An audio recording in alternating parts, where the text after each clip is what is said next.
Marcus reaches the midpoint of the rise with a difficult expression on his face. Varied thoughts play across his mind as he moves through a city alive with the preparations for making death. He passes the 2 Lily clan guards. Their number's so small compared to their brethren. He sees off in the distance a group of Valor and Gold clan guards shifting around, preparing for combat. The war crates are plentiful. Marcus takes a moment and really takes in the whole scene, shakes his head a little bit, and then turns to the guards. Okay, come on, guys, bring it in. Come on, get in here. Don't get killed, you idiots. They bring it in for a hug. You too, man. I believe in you guys. From around the corner, I really do. From around the corner comes thundering footsteps. A towering man eyes you hugging the 2 guards and just slowly shakes his head. Marcus abruptly releases the 2 guards and slaps them on the back, saying, "Okay, come on, back to work. There's a war on, you know." The 2 guards continue pruning the flowers. Marcus continues walking through the city. Marcus travels to the White Gold Gate, where, once again, the liveliness continues in a very unpleasant way. It finally fully sinks in that this is a bigger engagement than what he saw earlier with the foray into Yocho.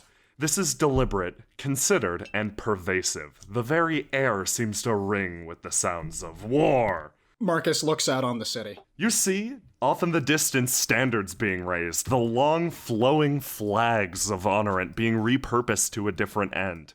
And immediately next to you, you notice your little imp-friend still tending his fire. Good for you, little buddy.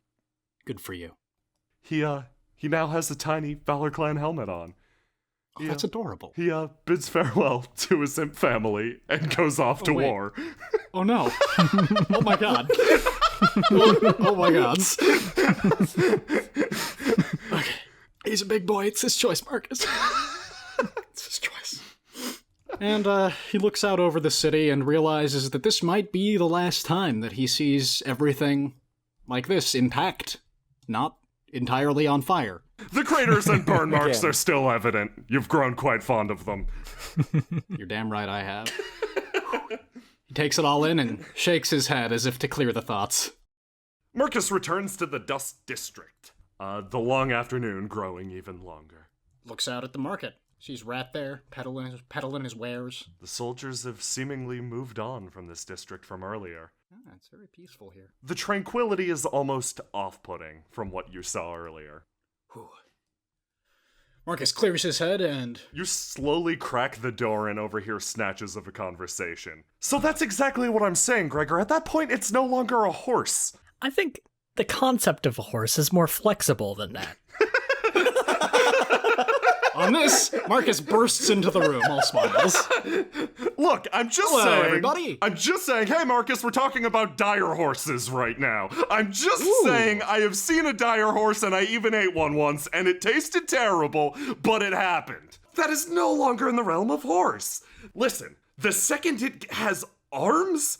It does not function as a horse. There's no such thing as an armed horse. Okay, Oh, man, how about this? If I taped a horn onto a horse, would it not be a horse? No, it'd be a horse with a horn taped on it. What's your point? Okay, if I sewed an arm onto a horse. Oh, I think I get... Okay, sorry. This is my fault for not understanding you. I didn't realize what you were going for. So you're saying that the dire horse is more a construct rather than a natural phenomenon? Oh no, dire horses are out there naturally. Okay, I'm still mad then. I am actually really, really hurt that I missed this conversation. I mean, I can fill you in. Yeah, later. Well, fine, and we're sharing our opinions on bagged versus unbagged tea before then. You know my thoughts on that. Kier mumbles, dipping a carefully wrapped silk bag of tea in his cup.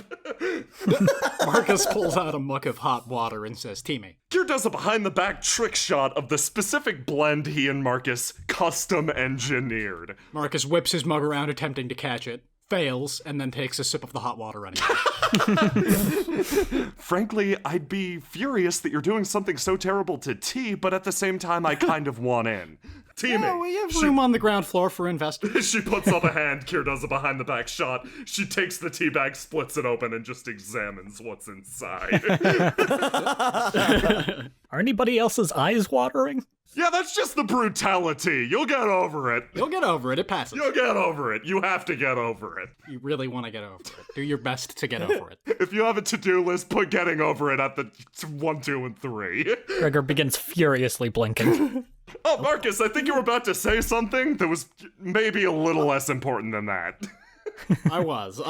I'm not sure how it ranks on the scale of importantness, but, I mean, you guys clearly have a lot of important things that you talked about today. Yes! But I kind of want to talk about the, I was going to talk about, kind of the big thing that's happening. So the war. Oh, so it is. Yeah. It is a war. It is just straight up a war. At this point, I don't yes. know. I don't know what else we would call it at this point. And I assume you're going off to fight. What? I mean, I think we're gonna have to fight in some sense, no matter what. Okay. I think you're right, Gregor. I more or less, I have a spot saved for me next to Zeke, but here's the thing. I really, really want to stop this war if I can. How do you guys all feel about the war? I don't think we're gonna stop this war. These two sides really hate each other, and they're not gonna be able to bury the hatchet just like that. Yeah. We can delay the war, That's a good point. but something is about to go down. Yeah. I mean, as far as I see, delaying the war is better than nothing at all. But you're against this, Gregor? Yeah, I don't want a dumb war ruining everything, ruining everybody. Gregor, that officially makes you smarter than 95% of people on the planet. Thank you. I always thought so. I'll have your certificate drawn up right away. No, I'm just I'm a little okay. No, I guess I got the wrong impression. I'm sorry, Gregor. You are forgiven in my great wisdom. Now, Thank you. She bows. about delaying. Delaying, I guess it'll work if we have some goal in mind, but I think it'd be better to re-navigate the war. Uh-huh. Instead of the two sides going at each other, maybe we can ease them in different directions so they're not directly clashing. This is a metaphor. I'm not talking about pushing. All right. So, what idea? What idea you got to push them push them in a certain direction? How do we metaphorically push them? Well, that's what we're here to come up with, right? Okay, I've got a couple ideas. A few that don't involve physically pushing. Well, if you're serious about actually stopping this war, I'll have you know my resume as it comes to political matters is simply off the charts. Really? Right. What would you suggest, Enian? An assassination. Okay. Right. Okay, that's not good. So, we're gonna table the assassination, I think. We're not gonna... That's not good, Enian. You're not gonna That's get Why are not you the smiling? first choice we want. Although your input is appreciated. I'm just of saying, course. you're going to want to get your hands dirty here. Also, it's great that you're not in favor of the war. I think that's a wonderful thing. I want to know your reasoning behind it. I mean, What? really? I want to... I mean, there's not much reasoning behind it. Sorry, Gregor, go ahead. There's no reasoning behind it. There you go. It just is. Who wants a war happening? Okay, yeah, so you're in the same boat as me. Once again, you are full of surprises today. I thought this would be because Ash was on the wrong side of this and you're just trying to bail her out or something. Ash is another issue. Okay, the expression you have on tells me that Ash is indeed a little bit part of this. Well, Yeah, I she mean- definitely is. she's off with the band doing... Yes. Yeah, she's our man on the inside. Yeah, well, yeah, sort of. At the same time, I was like, I hate to break it to you, just in case you didn't think I wasn't there for all of it, but I was there for pretty much all of it when you were talking to Ash with the whole her breaking the pillar thing, which was extremely Right. let's say brainwashy. That was pretty brainwashy. It seemed like she was pretty brainwashed. It Yeah, was definitely bullshit, but she's just a little confused right now. A little But confused. it's okay. A She's little. still Ash. her heart's She's really just- in the right place. Yeah. It really is. She's just doing Right. some bad stuff and also Yes. wearing that mask Yes. and a lot of the time not talking. Yes. And Yeah. completely being mysterious and Right. not talking to us and leaving us behind. But she's still Ash. You can stop, Gregor. Okay.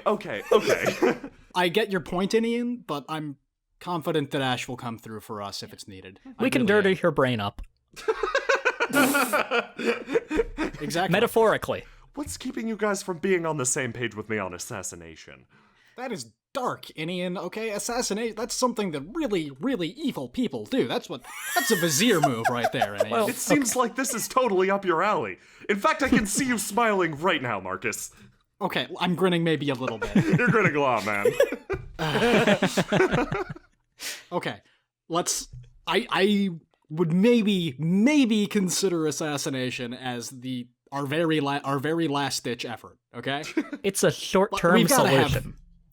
it is. Yes, If You're probably... we've got some leaders of this conflict were to be taken out, that doesn't get rid of the conflict, but it does put a significant stumbling block in fighting if they're dead. Indian scratches the side of her head.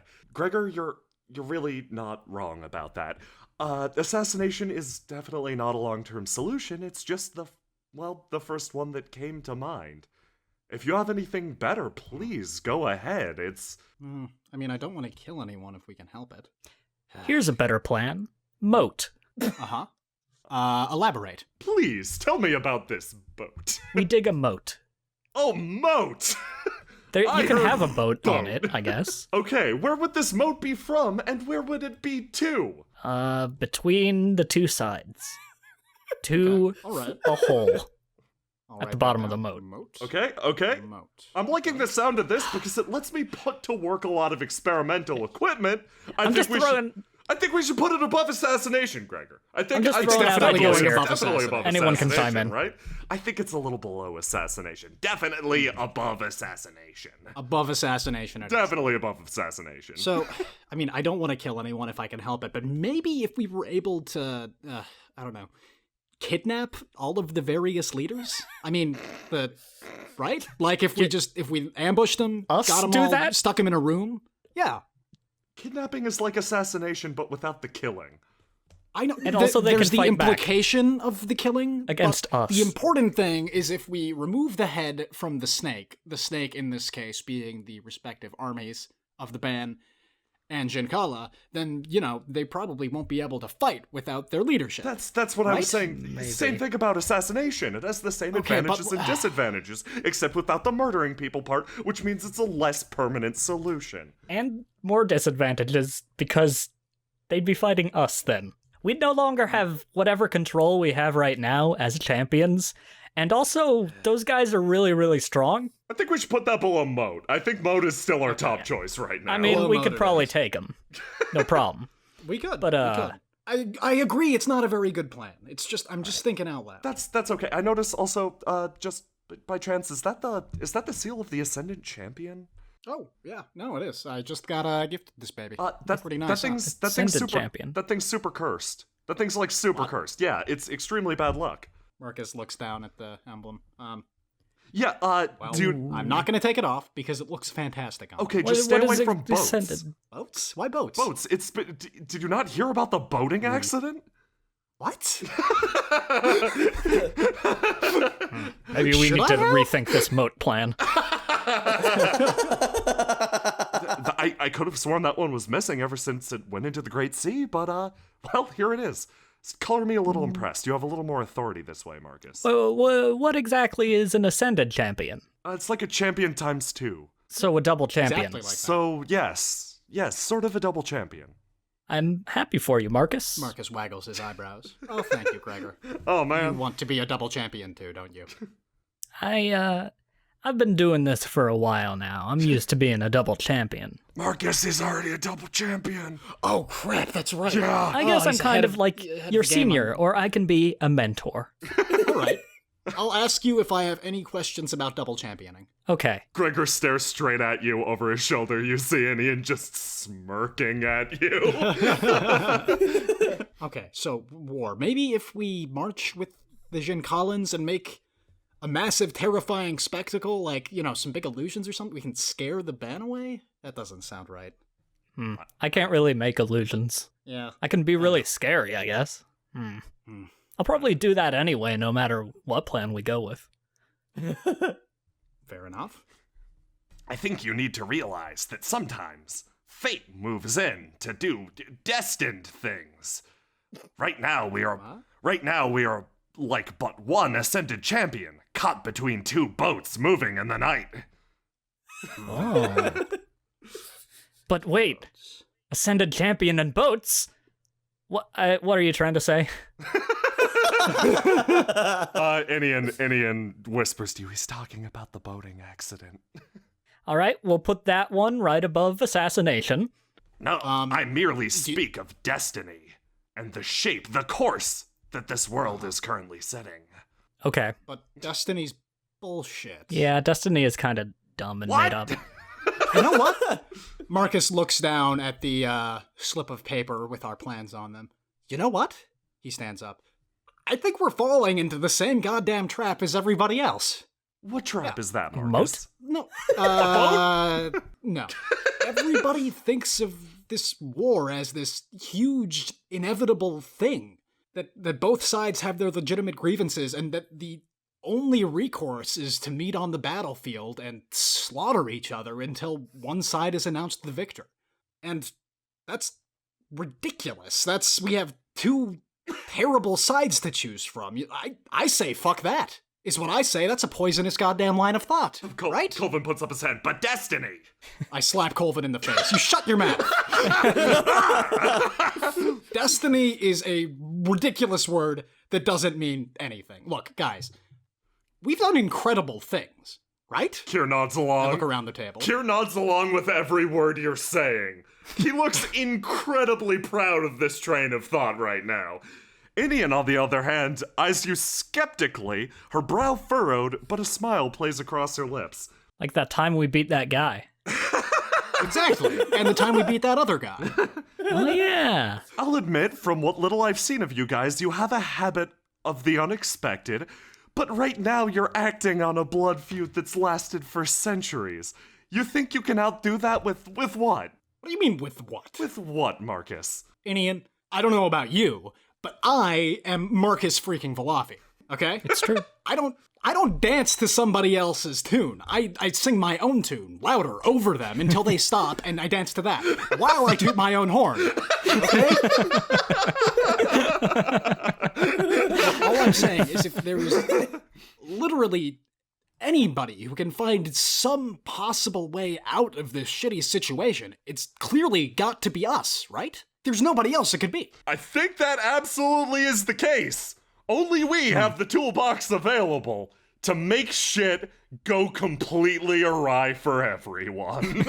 I like the engineering metaphors, Kier. I like the engineering metaphors. Look, up to this point, we've been operating on the assumption that this is all going to happen no matter what we do, so we have to pick a side and cross our fingers. I don't think that's what we should be doing. I think we need to go full shenanigans. Kier starts. Marcus nods sagely. This is a work in progress, so stick with me. But what if it wasn't just a blood feud between two factions? Uh-huh. What if it was a blood feud between two factions with a third party smack dab in the middle of it? It sounds like that third party runs a high risk of getting skewered, but You're not it's wrong. better than You're not assassination. Inian nods with Gregor. Gregor brings up the right points. Can I ask what your plan is for this third party before I make any judgments? A name, a banner, a something? I'm thinking, well, here are a couple of ideas right off the top of my head. We could fight under the banner of Nine Shrines, Adventures, and Dines. We could fight under the banner of Marcus Falafi's Congo Line for Peace. That's all I've got for now, but I'm open to suggestions. Inian puts a finger to her lips, closes her eyes, and raises the other above her head.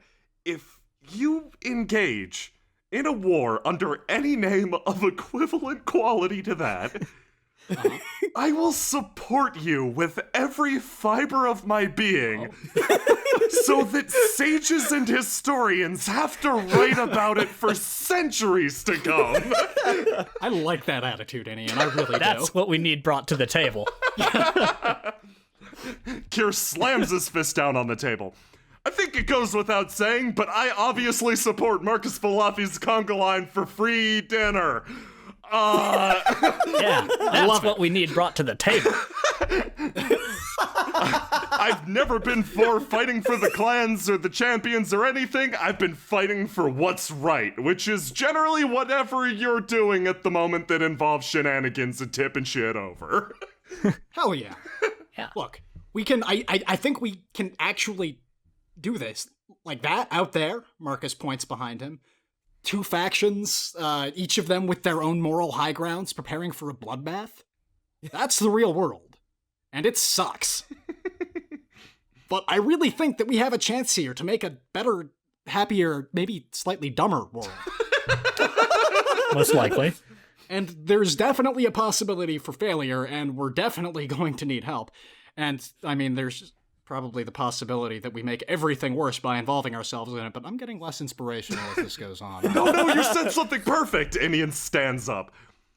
As you said, she looks out the window. That's the real world, Marcus. Let's shit all over it. Here, here! Marcus slams his fist down on the table. There's a small knock. That's what we need brought to the table. Okay, so if we're starting a theoretical third faction, we're going to need people, lots of people. We're going to need a strategy advisor. Gregor, your tactics. Oh, yeah. Gregor, you're already tactics? your tactics. I saw the thing which you did in the tunnel, where you got hit in the side of the head by the ban and you maneuvered around him. That was brilliant. That shows tactical planning. I did learn from the best. My master was the best. Marcus knows. I wish he was here. Marcus looks surprised for a moment. No, Gregor, your tactics. Marcus, you have to be the that was a brilliant inspirational speech. I personally feel inspired, mostly because you specifically, it seems like you tailored this to me, specifically, and I appreciate that, honestly. Yeah. I was already inspired, but you really inspired Inian, and I think that's a good gauge of how much you can inspire people. Yeah, I am pretty hard to inspire. She is. She's hard to get a read on. I've noticed that. Believe me, I've tried. Okay, so first things first, we need to get people. Do you have any? Okay, this is going to sound rich coming from me, but do you have any friends out there that you could call for help? We've made tons of friends. Not living. Well, maybe some more recent. I think we're thinking of the more recent variety of friends, Gregor. Not all of your dead friends. I'm sorry to bring your dead friends up. That's okay. I've come to terms with having lots of dead friends. But first things first, Kier says, ignoring this worrying train of thought. He turns and goes, I think we should address the friend in the room. Everyone simultaneously turns and stares at Colvin. Oh, did you not inspire Colvin? Quick, do that. You in, Colvin? You in, Colvin, or are you out? Yes. I was reconsidering the many flows of the River of Destiny. I see. Well, Colvin, are you willing to fight for a truth greater than either the truth of the Jin Collins or the ban? Ah, what truth is that? The truth of everybody potentially being happy together. That sounds like a phenomenal truth. I'd gladly lend my fist to that. He holds up his fist. I reach my fist out towards his. Dangerous. His fist darts out, giving you a quick fist bump. And for that gesture of respect, I'll even loan you my other fist, too. Oh, that's okay. Probably just need the one. All right, well, no use resting up. Let's go out there and call some friends up. Kier flashes you a quick finger gun. He thanks you for the reference to his and Marcus's emerging hellphone technology. Inian stands up, dusting her hands off. You know, for the first time in a long time, I feel legitimately alive. Well, alive outside of having my life directly endangered. I feel like ruining things for people right now, and being with you guys is easily the best thing to ruin everything for everyone all at once, and that is just beautiful. Have you been hanging out with Ash? Wait, Inian, before you go, get back over here. Okay, I want everybody to, hands in the middle, everybody in. Kier climbs up on the table. You two, Inian, get in here. Closer. Okay, hands in the middle. It's in the middle. Super secret fifth clan on 3. 1, 2, 3. Super secret fifth clan! Good for you. Now, super secret hug. Gregor latches onto Marcus. Okay, now Next? we gotta go. Kier hits okay. the door. I'm We'll gonna save it for later. Group members. I'm gonna like talk to all the people I met around here. It's gonna be great. It's gonna be so awesome. I think I'm gonna hit up Rat first thing. And I've got a little tune to play. And I have a message to send. I'll start reflecting on the various courses this can take. This is going to be fun. Yeah, go find all your friends, Inian. She freezes. Kier takes off into the city. Marcus heads down to the marketplace. Colvin wanders off in a direction. Everyone splits up, a new purpose in mind and in heart. Would this change the course of destiny? Only time would find out. Unless destiny is, of course, a fictitious concept as Marcus led me on to believe. Colvin, quit lollygagging. Yes, of course! Time to send a message!